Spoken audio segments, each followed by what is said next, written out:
Hi dear student, welcome to HR coaching centre. मैं हेमराज यादव आज आपके लिए लेकर आया हूँ घात और घातांक का बेसिक वीडियो, जिसमें से हम घात और घातांक के बारे में सीखेंगे।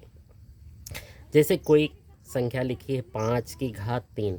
घात जो कॉर्नर साइड में छोटी सी गिनती लिखी होती है उसे घात कहते हैं। इसका मतलब जो ऊपर वाली संख्या है उसे हम घात कहते हैं, जबकि जो नीचे संख्या लिखी रहती है उसे आधार कहते हैं। आधार और घात इस तरह से होती। अब 5 की घात 3 का मतलब हुआ कि 5 3 बार गुणे के रूप में लिखा हुआ है।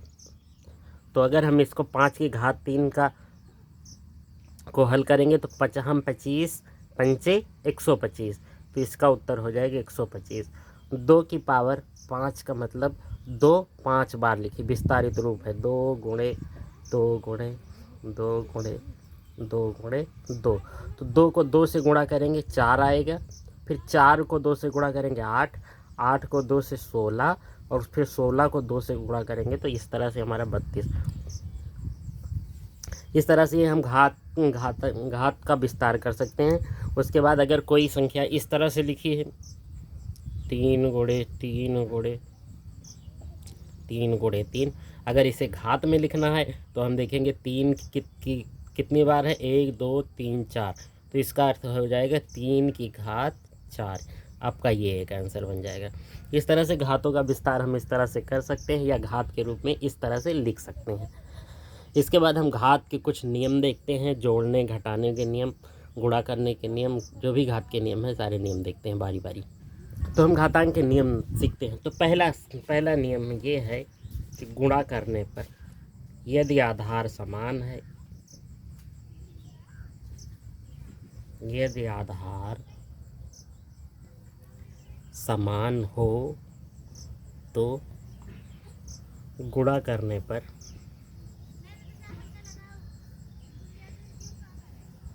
घातें जुड़ती हैं।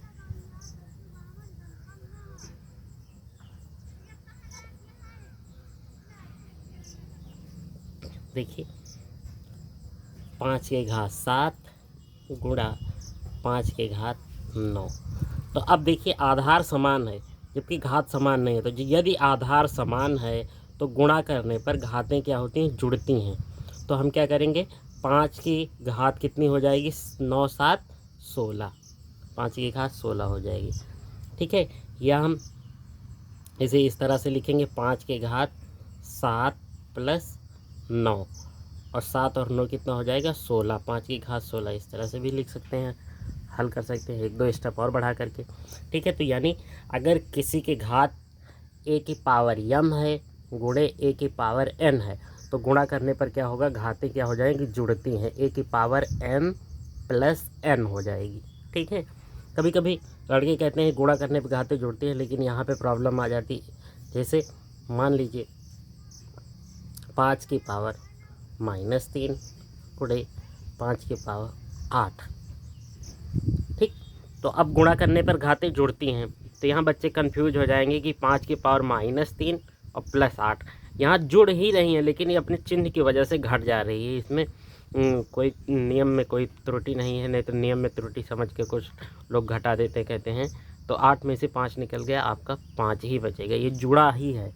ठीक है, गुणा करने पर घातें जोड़ती है, अकॉर्डिंग टू चिन्ह जिस तरह से होगा उसी तरह से, और जोड़ का ही रूल निकालते हैं। तो इसी का उल्टा सीधा, यदि आधार समान है, दूसरा रूल आ गया, यदि आधार समान हो तो भाग करने पर घातें घटती हैं। कंडीशन दिया है यदि आधार समान हो, यदि आधार समान हो तभी ये दोनों रूल अप्लाई होंगे। यानी a की पावर m गुणे भागे a की पावर n। देखिए भाग कर रहे हैं तो यदि आधार समान है तो भाग करने पर घातें क्या हो जाएंगी, घट जाएंगी, यानी a की पावर m माइनस n हो जाएगा। चलिए एक एग्जांपल देखते हैं। 5 की पावर 7 भागे 5 की पावर 3 इक्वल टू ये हो जाएगा 5 की पावर 7 माइनस 3, तो 7 में से 3 निकल गया, 5 की घात 4। तो यानी भाग करने पर घातें घटती हैं। या हम इसे कह सकते हैं 5 की पावर, दूसरा सवाल 5 की पावर 8 भागी 5 की पावर -5 इस तरह है। तो भाग करने पर क्या होता है, घातें घटती हैं। तो 5 की पावर 8 माइनस, अब ये -5 है तो ये हो जाएगा 5 की पावर माइनस माइनस के बन जाएगा प्लस, तो 8 5 13 हो जाएगा। तीसरा रूल आपका है, अभी तक घात बराबर, आधार बराबर थे। अब यदि घात बराबर हो, यदि घात बराबर हो तो देखिए 5 की घात 3 गुणे 7 की घात 3, इस तरह से अभी तक आधार बराबर थे, अब घात बराबर है। तो हम इसको इस तरह से 5 मल्टीप्लाई गुणे 7, यानी 5 गुणे 7, यानी दोनों की घातें कितनी हैं, 3।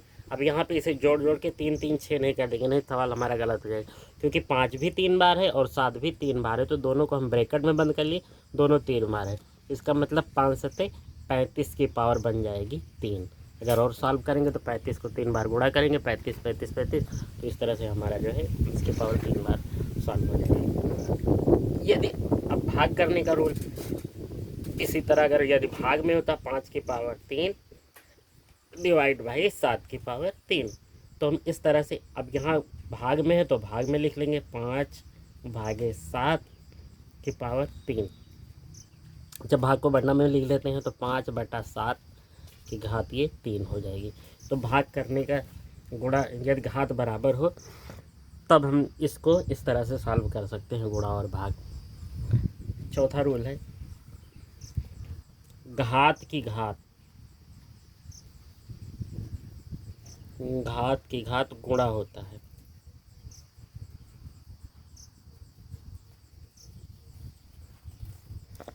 जैसे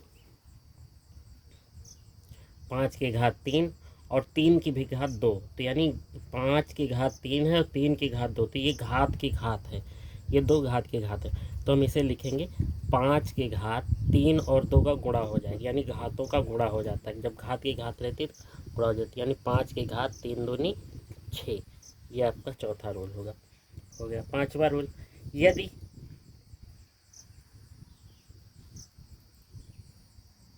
किसी संख्या की घात 0 है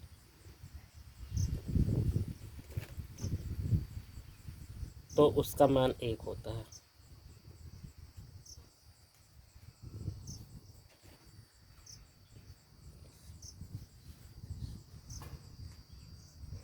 जैसे तुम्हारे सामने कोई कितनी भी बड़ी गिनती लिख दे और उसकी घात 0 कर दे, तो बिना सोच के इसका जवाब दे देना, इसका आंसर 1 होगा। ठीक है। m की पावर 0 बराबर 1, कोई भी संख्या हो जिसकी घात 0 होगी उसकी वैल्यू 1 होती है। नियम नंबर 6, तो छठवां रूल आपका है, यदि किसी की पावर नेगेटिव है, जैसे a की पावर -n लिखा है, तो इसका मतलब हो जाएगा कि बराबर 1/a की पावर n, यानी वो घात जब नीचे जाती है तो धनात्मक हो जाती है। जैसे एग्जांपल देखते हैं, 5 की घात -3, तो अब माइनस लगी हुई घात ऋणात्मक है, तो हम इसे लिखेंगे 1/5 की घात 3, या हम इसे इस तरह से 1/50, हम 25 पंचे 125, 5 को 3 बार गुणा करेंगे, 5 पचे 25 और 25 पंचे 125, तो इस तरह से ये 125 हो जाएगा। यानी अगर कोई घात ऋणात्मक होती है तो बटे में जाकर के धनात्मक हो जाती है।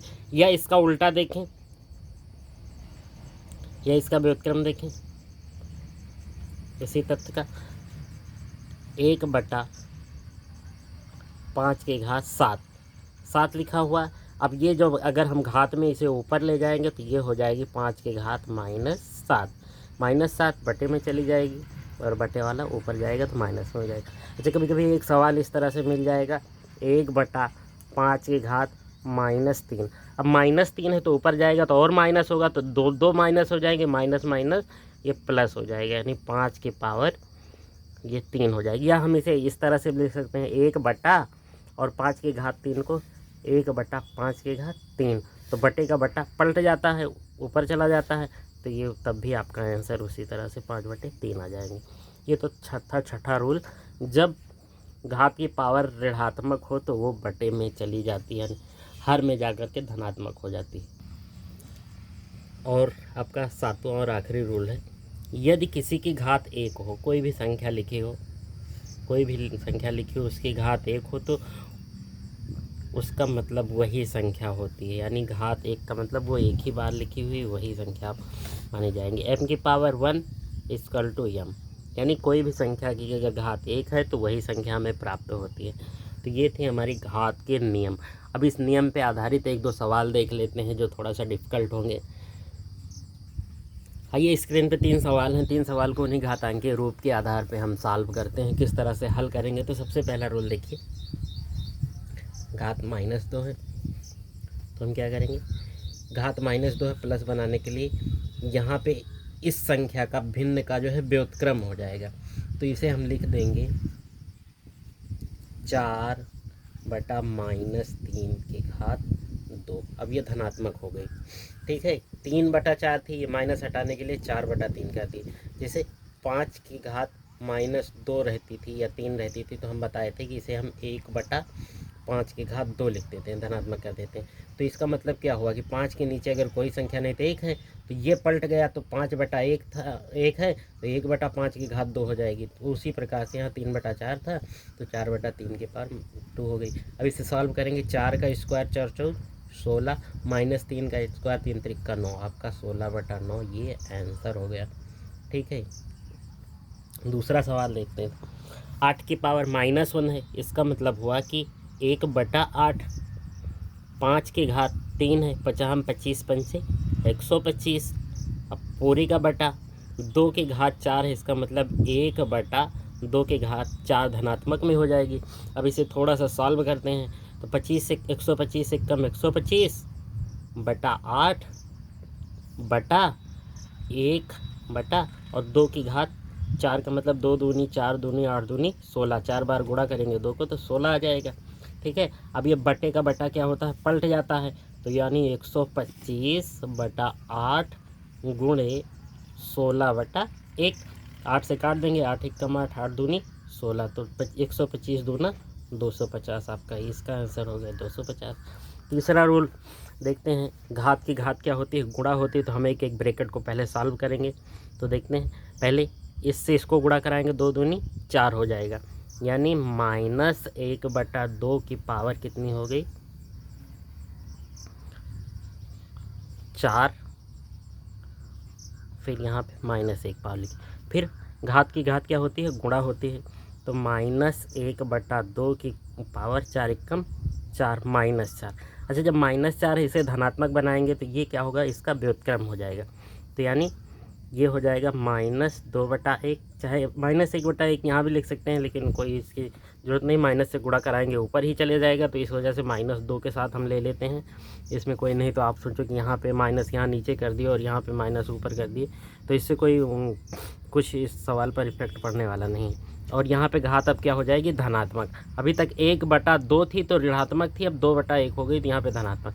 अब इसे हल कर लेंगे, 2 की पावर कितनी बनी, 4, -2 गुणे -2 गुणे -2 गुणे -2, ठीक है, 1 की पावर वही होती है, तो ये हो जाएगा 2 दूनी 4 दूनी 8 दूनी 16। अब चिन्ह देख लेते हैं, माइनस माइनस प्लस और प्लस माइनस माइनस फिर माइनस माइनस प्लस, इस तरह से यहाँ पे प्लस ही होगा। या हम देखें, ये माइनस माइनस प्लस हो गया और ये माइनस माइनस प्लस, तो 16 आपका ये आंसर हो जाएगा। तो इस तरह से ये तीनों सवाल कंप्लीट हुए। एक सवाल और छोटा सा देखते हैं, उसके बाद वीडियो को यहीं पर क्लोज करते हैं। तो स्क्रीन पे एक सवाल है, x का मान ज्ञात करना है, जिसके लिए जो है एक आपके लिए समीकरण दे दिया गया है, 3 की पावर x भागे 3 की पावर -3 = 3 की पावर 5। तो देखिए इसको किस तरह से हल करते हैं, यानी 3 की पावर x है भागे 3 की पावर -3 बराबर 3 की पावर 5। अब देखो भाग करने पर क्या होता है, जब आधार समान हो तो भाग करने पर घातें क्या होती हैं, घटती हैं।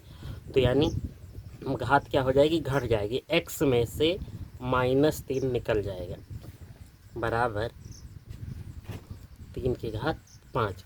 अब यहाँ पे माइनस माइनस होने की वजह से जुड़ जा रहा है, तो 3 की घात x प्लस 3 बराबर 3 की घात 5। अब देखिए आधार समान है, अगर तुलना किया जाए, तुलना करने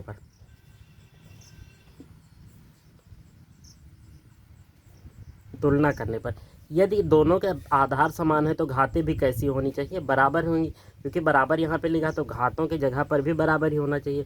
तो इस वजह से x की वैल्यू क्या हो सकती है, तो हम इन घातों में तुलना कर लेते हैं। तो यानी x प्लस 3 भी बराबर होगा किसके, 5 के। जब 3 3 के बराबर है तो x प्लस 3 ये घात है और ये भी घात है, तो घात घात भी बराबर होगी। तो यानी x प्लस 3 बराबर होगा किसके, 5 के। अब 3 को हम पक्षांतर करेंगे तो यहाँ पे बचेगा x। अभी 3 प्लस में है, बराबर के उस साइड में जाएगा तो ये माइनस में हो जाएगा, यानी 5 पहले से लिखा था, 3 उधर जा रहा है, -3 हो गया, तो x बराबर हो गया 2। तो इस तरह से आपका x की वैल्यू आ गई आपकी 2। जी हाँ दोस्तों, इस वजह से ये मेरा पूरा वीडियो कंप्लीट हुआ। आपका घातांक का पूरा जो है ज्ञान इस वीडियो में सम्मिलित है। अगर मुझे आप लोगों को अच्छा लगता है तो चैनल को लाइक करें, सब्सक्राइब करें और ज़्यादा से ज़्यादा बच्चों तक पहुंचाएं। धन्यवाद।